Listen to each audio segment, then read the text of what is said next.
Season 2. It's season 2.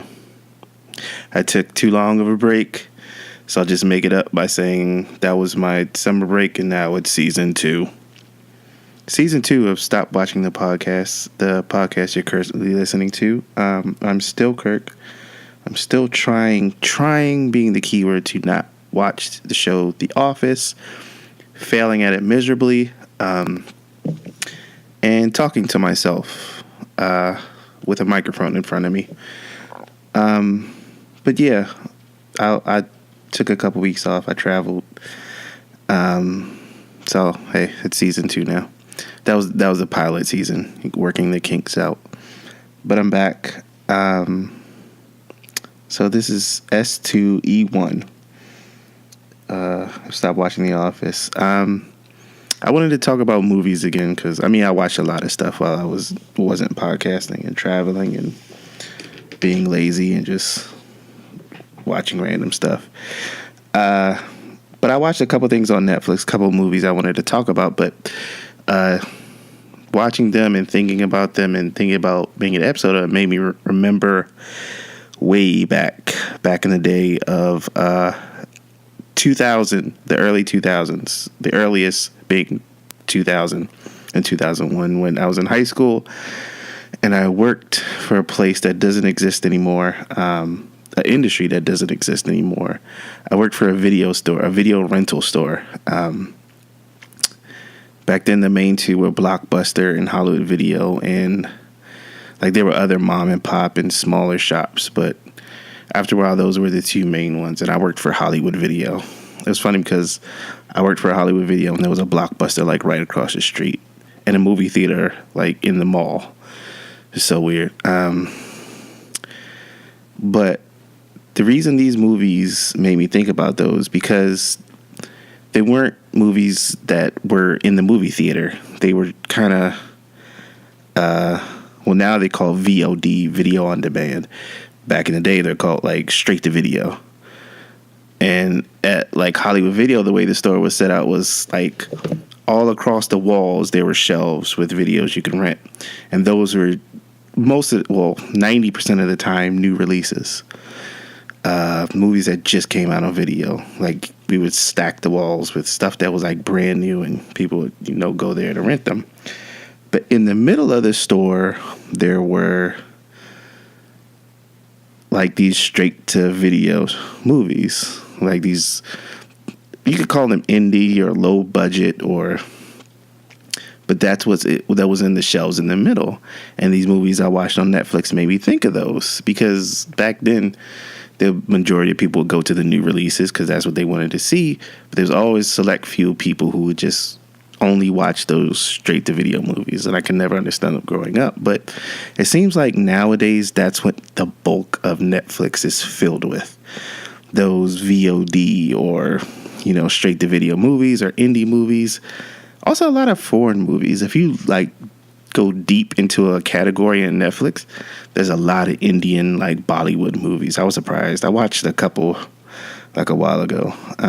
They're hard to follow, but some are good. There's a lot of action in them and a lot of overacting, which I sometimes love. They do feel kitschy, but they're still good. But yeah, back to the straight to video movies. So the movies I watch a lot, but the main idea of this episode, the first one I watched was a movie. It was called The Clapper on Netflix. I don't know if this was a Netflix original or it was just a movie on Netflix. But it's called The Clapper. To me, it reminded me of those straight to video movies. Like it starred a pretty big actor, Ed Helms, connection to The Office, who played Andy on The Office. He starred in it along with Amanda. How do you say that? Amanda Seyfried? It's a weird name to say. Seyfried. Seyfried. I don't know. It's probably easy to say. I'm just overthinking it. But it was a story about a guy who moved to LA and was working like as an audience member in those infomercials that show up on TV like late at night or play like on weird channels. And he would play just somebody that's called the clapper. He would just play somebody who was clapping and would just ask a question to like a celebrity who's pitching swampland somewhere for an infomercial. And he was on a lot of them. And he ended up getting like way too much publicity than he wanted to, because he just wanted to be a guy in the background. And there's a whole, love story. And also his friend who was also doing the same thing he was, playing a clapper on these infomercials, was Tracy Morgan. It's a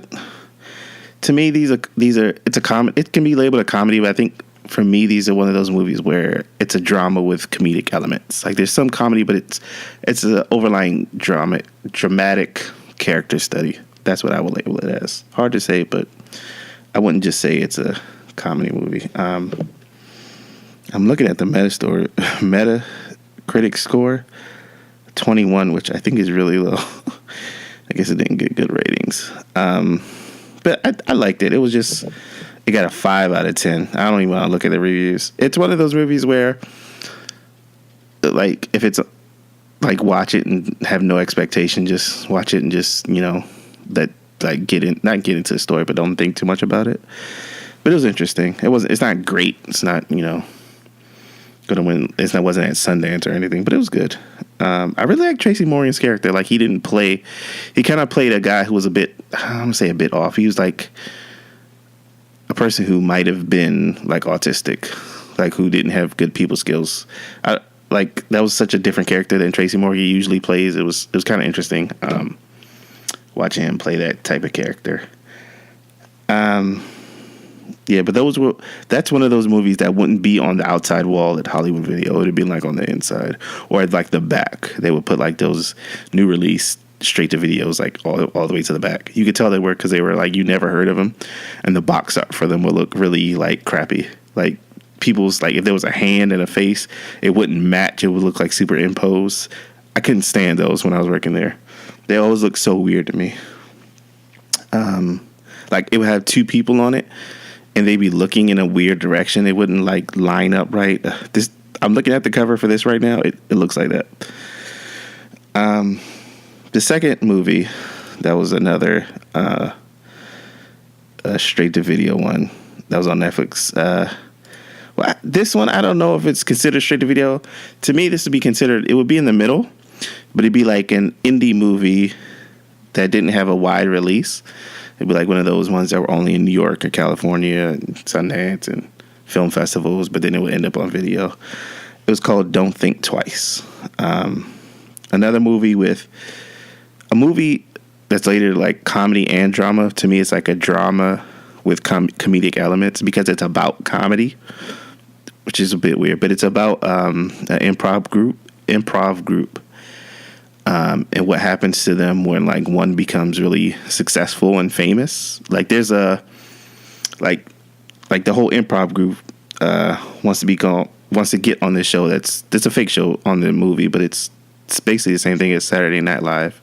And one of the members kind of outshines them and gets a spot on there while they're kind of still struggling in this improv group. But it was really good. I was expecting to really cry while watching this. Like I expected to be really more emotional. There was emotional elements, but not as much as I was expecting. It was still good. Like I guess Keegan-Michael Key is the main character, but it's also Jillian Jacobs, Mike Birbiglia, which I can never say his name. He wrote and directed it. Kate McCucci, Chris Gethard, Tammy Sagger. So it's like all improv people or people who got their start in improv and comedy in this movie, which was really good. It's an alright movie. It's not too sad. It's not too light. It's one of those things where it's a drama with comedic elements. And then the last one, which can have a whole story about because it's an Adam Sandler movie. It's an Adam Sandler Netflix movie. Like this this to me is a big bulk of like straight to video what Netflix has built. They have, I don't know what kind of contract he has with them, but he keeps churning out movies for Netflix. I guess it works for him and Netflix. I guess they hit like a demographic of people watching them because there are a lot of them. But the one I watched, I didn't have control of the Netflix this time. This is how I ended up watching it. I guess this is the latest one to come out. It's called The Week Of. It stars Adam Sandler and Chris Rock, where they play two fathers where their children are getting married. This one is straight up considered a comedy. It's Adam Sandler's Chris Rock. It's a comedy that really wasn't funny. Like I think this is the only one of these movies that not Chris Rock, but Adam Sandler has done on Netflix that I've actually watched. Like that movie Ridiculous Six or whatever else there is. Like Billy Madison. That's his production company. I guess they have a deal with Netflix, or they're producing straight for Netflix now, which is fine. But like, this is like, it felt like a comedy movie where the timing was off on every single joke. Like there's some jokes that land, there's some slapstick, it's the usual what you expect an Adam Sandler movie to have, but it's just nothing ever comes off funny, which is kind of weird because the story isn't that bad. Like Adam Sandler, the main character, his daughter is getting married and he has like these big plans and he wants to do everything himself. And Chris Rock's character, his son is marrying Adam Sandler's daughter, and he's very wealthy and successful, and he wants to kind of help while everything is falling apart for Adam Sandler's character. But Adam Sandler's character is very stubborn, and he wants to do this himself. He wants to be the father of the bride, but everything's falling apart. Like everybody, both sides of the family end up in this little house in Long Island, and the story itself isn't that bad because at the heart of it, it's somebody feeling that they have to be responsible for everything and them learning they have to let it go and let others help them and, get over their pride and their sense of responsibility, which isn't a bad story. And this movie could have been good if it was a drama. Like if this movie had more dramatic elements and it just wasn't slapstick and like Steve Buscemi didn't show up with a giant bottle of vodka, or there wasn't an old man who has no legs and Adam Sandler has to carry him around and stuff keep falling on his head, and just comedy that doesn't work. There's a couple funny elements, but not really. If this movie was a straight up drama, even if it starred Adam Sandler, like if it was like Punch Drunk Love or something like that, but not that serious, this movie would have worked. If it was about a character study about him as a father trying to not be in control and have this paternal responsibility, him just trusting whatever happened and letting go of his oldest child, it would have had a better, it would have been better, let me say that. But this definitely would have been a straight to video movie, all the way on the back wall.